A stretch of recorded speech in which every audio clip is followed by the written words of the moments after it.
हाँ, जान बन के जान हो अनजान बन गईलू। हमके रुआ के दूसरा के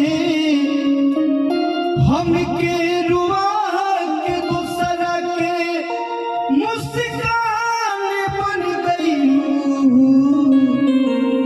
जान बन के जान हो अनजान बन गईलू। जान बन के जान हो अनजान बन गईलू।